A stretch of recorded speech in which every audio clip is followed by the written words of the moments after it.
I mean, I think that landscaping is something that you can spend thousands of dollars on, like not tens of thousands, but a few $1,000s on it, and you can transform the look of something. Don't talk to me about landscaping.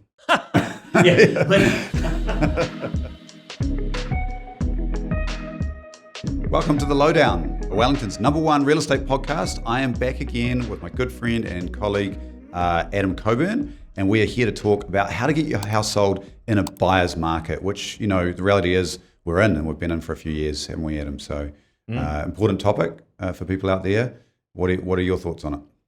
Yeah, well, I mean, firstly, by way of background, what is it that makes it a buyer's market versus a seller's market? And one of the key distinguishing factors, I suppose, is the amount of supply on the market, right? Yeah.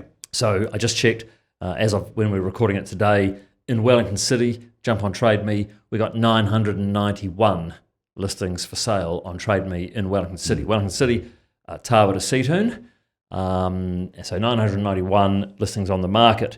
That is more supply we've seen in Wellington City than at any other time since May 2015. So, of course, we were at low supply levels going, during the boom, which ended late 2021. After that end of that boom, we saw enormous supply increases, and we saw two little peaks shortly after that. You know, sort of 8 or 10 months later, and then it came down, and then it went up again. The amount we've seen on the market now is greater than those two peaks we've seen since the end of the boom market.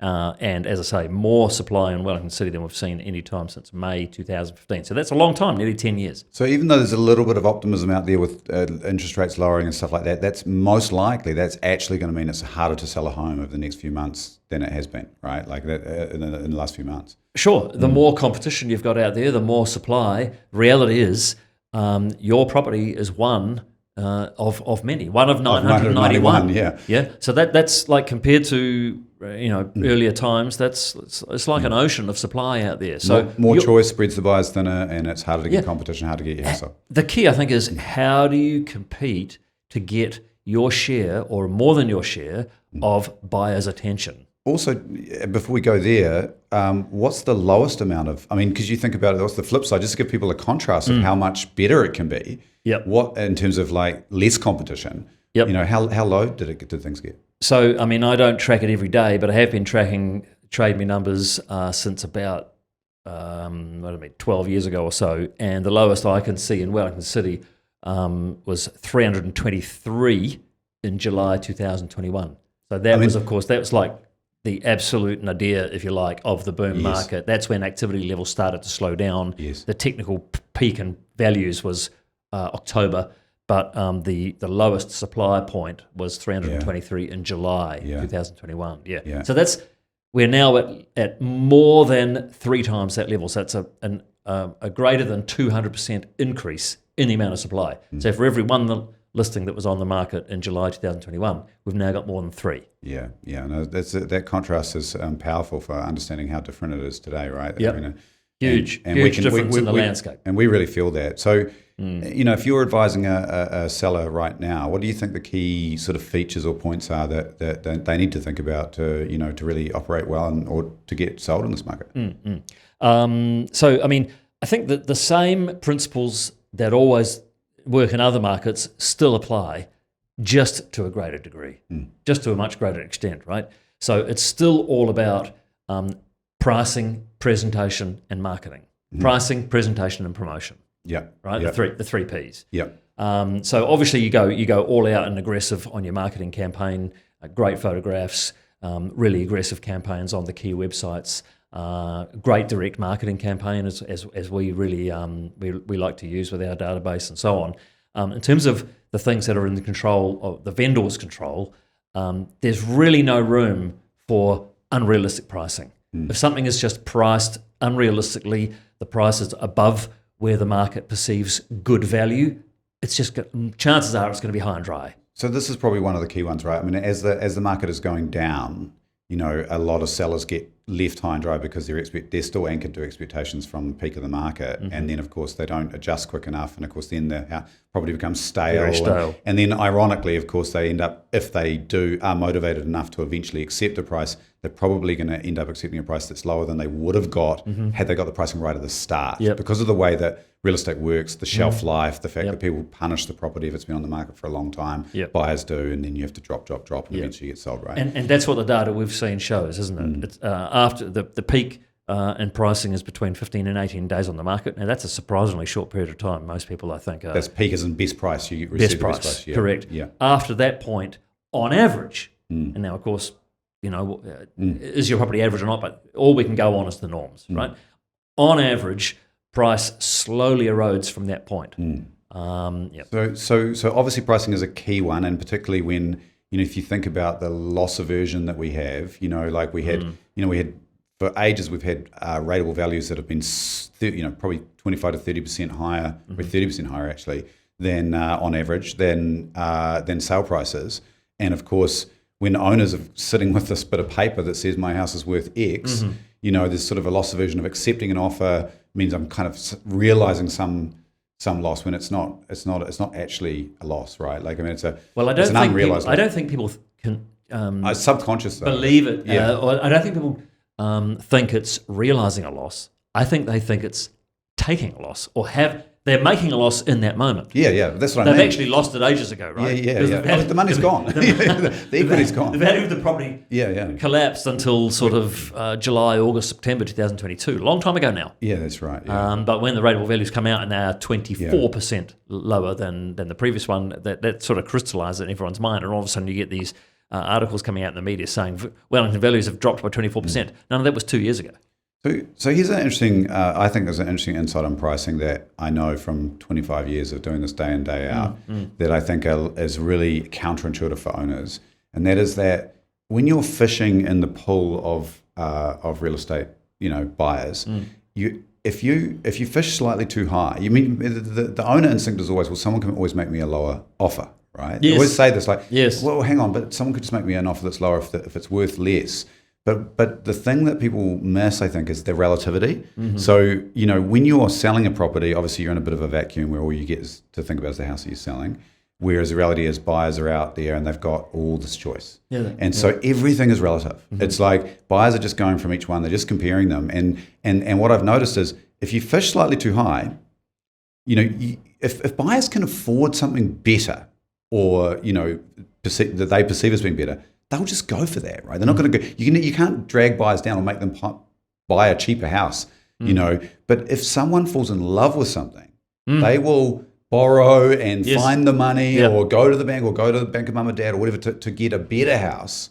So you're actually always better off fishing in a more realistic zone. And then the competition will drive things up. Rather than the other way around. Rather than the other way around. As soon as you do it the other way around, you just end up with nothing, and then you end up becoming stale 3, 4, 5 weeks later. So being conservative and realistic, not misleading, but being realistic with your pricing on day one is probably the single most important thing that you can do. And it's also the hardest because price is so intangible.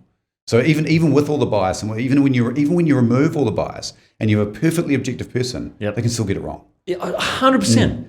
I often say to buyers, because obviously we get these questions all the time, don't we? I mean, what's a realistic offer for this property, or what are the vendors expecting, or some variation of that. I can see your BEA, but what are the vendors expecting, and so on.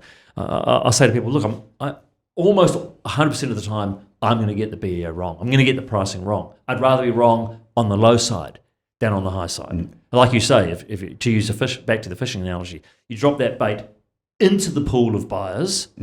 Rather than just out of their reach, you just don't get their attention to start with. And the number one, of course, we've talked about this many times before, the first stage of selling a property is not selling the property, it's selling the viewing. You've got to have a whole lot of those people decide, I want to go and look at that place, it seems to offer great value, let's go and check it out, it has to be on our shopping list. Much like the fish, they go, that looks like a juicy, tantalising bit of bait, I have to go and give it a sniff. And so obviously, this is where things like price guides, I mean, buyers much prefer to have it. My experience has been, is anecdotal, I've never actually done a survey, but anecdotally, buyers always say they prefer to have a price guide than not. And so, the idea, with a closed tender, for example, or an auction where you don't actually have a price, having some kind of upwards from guide, offers are invited over. Now, obviously that has to be... I want to know that they're not wasting their time. Yeah, of course. Yeah, Yeah. I mean, it can cost a lot of money to go through a process of. They're not trying to. They don't want to know how much is it going to sell for. That's often what they ask. How much is this likely to go for? What they really want to know, I think, is, am I wasting my time? Should I put a bunch of time and effort into this? Because if it's a waste of my time, just tell me now, right? So if you can reassure them you're in the right ballpark, right? I mean, you say you've never seen any evidence of this or any research. I have. It was a long time ago now. Be 10 or 12 years ago, it was research from realestate.co. And I think it was the top three things that buyers wanted to see in real estate marketing. And one of them was a price indication. Yep. And so offers invited upwards from or buyer inquiry over Yep. all that means in context of a tender or an auction means if you have more money than this, you should come and have a look at it. But we don't know what the final result's going to be. Yeah. And if you have less, well, the owner probably won't consider your offer. Yeah. So that's all it really means. It doesn't mean that that's going to be the price. And as you know, we will see prices that sell sometimes at that level if that's what the market value is. But often, and quite commonly, it can be even sort of up to 15 or 20% above it. It's incredible. Yep. And it's the market that determines that, not the BEO itself. Yeah. And of course, the key to getting that significant uplift from the BEO is to get a lot of people through the door and to drive a lot of competition. True, but it's got to be at a point that owners will give realistic consideration to, so that it has integrity and it is at the point that is realistic in the market. So it's got to be in the market. That's right. Just not at the low end of the market, not at the top end of the range of possibilities. Right. Otherwise, right. I mean, it's like we often say, don't we, that you don't get a great price simply by asking for it. No, that's right. If only it was that easy. And so, in terms of what else, what else is important? Like, what about quality of the property? What about work? So we've talked about price, and price you have to be, realistic. The other thing, of course, is presentation. So obviously, the better the property looks, the more attention you're gonna get to it. And so I just think there's less room. When the market slows down, there is a stronger pull to quality, isn't there? People have got so much more choice. They just go to discount the lower quality stock, the stuff that doesn't look as nice, it's not as appealing. So the presentation, I think, is always important, but it makes a bigger difference where you've got a market that's tough, right? Would you agree? Yeah, I do. I mean, we've really seen that. I mean, there's two things going on there. One of them is that there's that flight to quality that you're talking about, but also the inflation that's been on building costs in the last 3, 4, 5 years has been so extreme that I think the market's been quite efficient in that regard. Like it used to be, in my experience, was that a do-up was almost got a lot of attention. It got a lot of attention. I mean, that's what everyone wanted, maybe 10 years ago. There's this perception they can make a good margin. Yes, exactly. And of course, but I think the market's been very efficient, understanding that the cost of doing up one individual house, there's no scale. You've got no bargaining power with any of the suppliers. You're going to pay top dollar for everything, and obviously a little bit of that is that heat's coming out of that now. But we're seeing that do-ups are not as popular as the flight quality you're talking about. Totally. So I think there's still a real hangover from the COVID times, right? When tradespeople were massively in demand, it was really tough to get a tradesperson. Even building materials. There was this whole jib crisis stuff, that was hard to get building materials. And people had absolute horror stories of things taking so much longer and being so much more expensive than they anticipated. And that people just don't want to take that risk and endure that pain. It's like you said, it's probably changing now. It's normalizing now. And but that's still, I think, there in people's psyches, know. And the other thing is, I think that, sorry to interrupt you, but one of the busiest segments of the market is still first home buyers, right? Yes. And first-home buyers don't have experience dealing with tradespeople. No. Or hundreds of thousands of dollars sitting in the back pocket to go and renovate. Or 10,000. Yeah. And so with that particular segment of the market, of course, it's even more important to present property to the market that is move-in ready, nothing to do for 5 years kind of approach. And so from a practical sense then, as a seller, let's just imagine, because you're in a bit of a quandary, aren't you? Because if you've got a property that has old kitchens, bathrooms, paint's peeling, and you're thinking, well, hang on a second. Problem is, if I renovate it, then I get stuck overcapitalizing. And yours putting all but the market's not there for the property. So what, because if we go to market and of course there's a flight to quality and this property doesn't have that quality aspect, what would your advice be to someone in those shoes? I mean, I've got an opinion, but I'm sure our opinions converge. Yes, probably. But generally, I agree. You don't want to put a lot of capital into those big items. where there's a bunch more risk, including the risk of not getting your money back. And so I just think as long as it's tidy and everything works, that's what people want to know. I can move into this place and I can live there as it is, as opposed to having to go through all this problem, right? Yes. It doesn't mean it has to be their dream kitchen. So make sure everything in the kitchen is working, the plumbing is working, the cupboard doors are opening and shutting properly. There's, it's tidy. Paint it perhaps.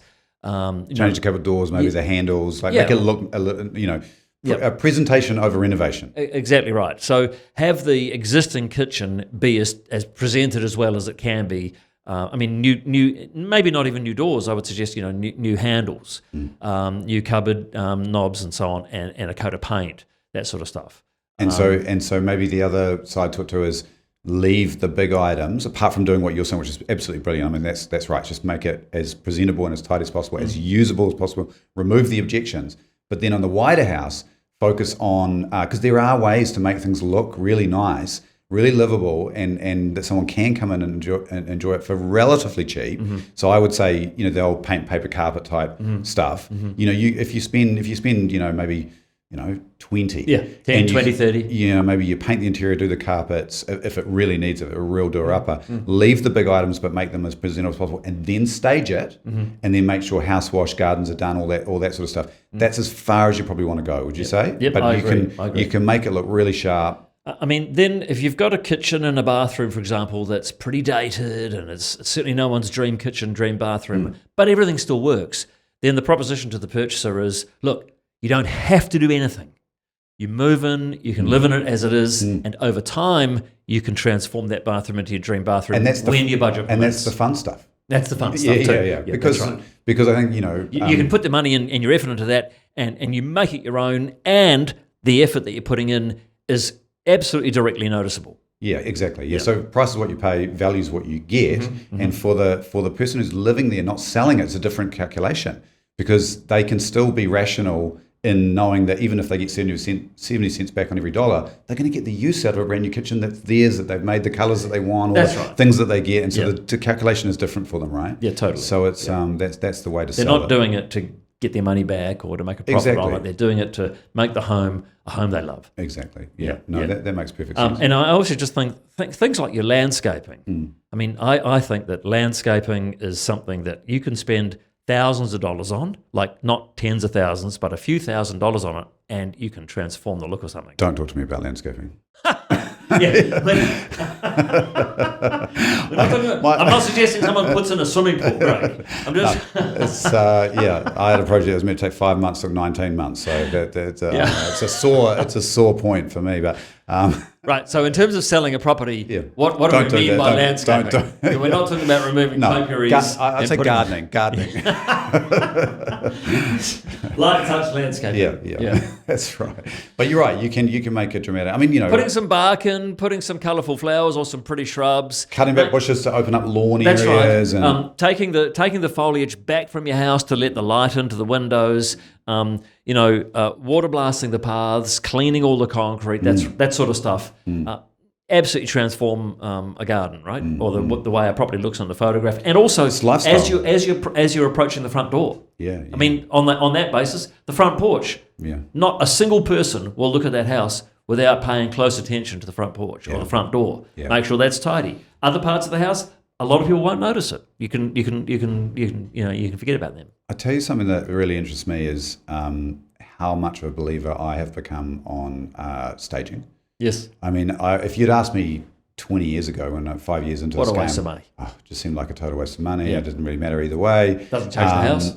I'm totally converted, Like I really am. Like I've just seen the staging transform properties. I mean, there's a real optical illusion that goes on when you walk into an empty room, that 4 walls and a carpet, it just looks small. Yep. And you can have a double room and people will walk into it and say, oh, a single bedroom. You say, no, the owner had a double bed in here. Totally. And they don't believe you. No, totally. Because it just looks tiny. Yep. And then there's just the subjective experience. So you walk into, you're not buying the furniture. No, but you're feeling and the experience of walking into a room when it is dressed really beautifully and it's all color coordinated, it looks nice, and it's got modern furniture, and it just is a significantly different experience than walking into an empty room. And so for a few $1,000s, you can actually transform that presentation to a point that actually even almost as much as renovating a kitchen in a way for such a small amount of money, that will change the experience a buyer will have in there. 100%. And we can't quantify it, but with the anecdotal experience tells us enough that there is a return there,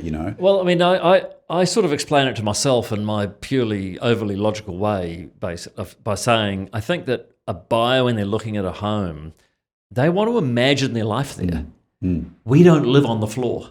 No, that's we right. don't hang out on the walls. Yeah. We hang out in the lounge suite, at the dining table, and so it's so much easier to imagine what is my family life going to be like in this space when the furniture is there. It defines activities that take place in in different locations, right? And defines the spaces and so on. And the other thing, of course, is it distracts your eyes away from the imperfections on the skirting boards or on the walls and so on. You're not going to notice the old light fitting nearly as much when you've got a nice couch and a coffee table there. I mean, if you actually analyse where your eyes go to when you're looking at real estate marketing, it doesn't go to the walls. It goes to the furniture when the furniture's there. Yeah. Where do your eyes go when there is no furniture? Which is great. It looks for the imperfections. Yeah, another analogy is, and it goes back to your point about gardening, is you can put a few trees in front of if you got a sort of a building next door or something that's a bit a bit ugly or it changes the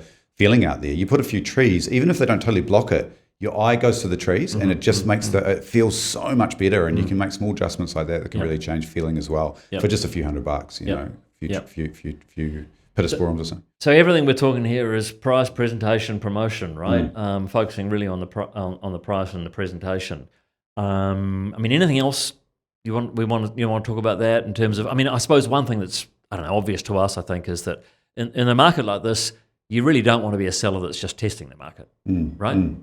Yeah, you got to. I mean, you should have a genuine reason for sale, and you should be meeting the market, right? Market price. There's a commitment involved, and there's a bit of effort involved here. Get your property properly market ready.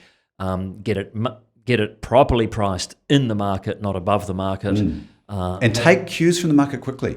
That's something people don't do that because even with all the irrationality taken away and a purely objective view, we can all get it wrong. Yes. And if you go to that first, the difference between getting it right is having 15 to 20 groups at your first open home and getting a phone call from the agent that says we had 5 people request more information. I got 2 second looks this week. Yep. If you get it wrong, you have 6 or 7 groups at the open home, and the agent says, "Well, I'm not sure how we've gone. I'll ring everyone back, but tonight, and I'll let you know if we've got any interest." Yep. That means you got it wrong, and if that happens, it's not the agent's fault. The reality is, there is you've pitched it at the wrong point in pricing wise.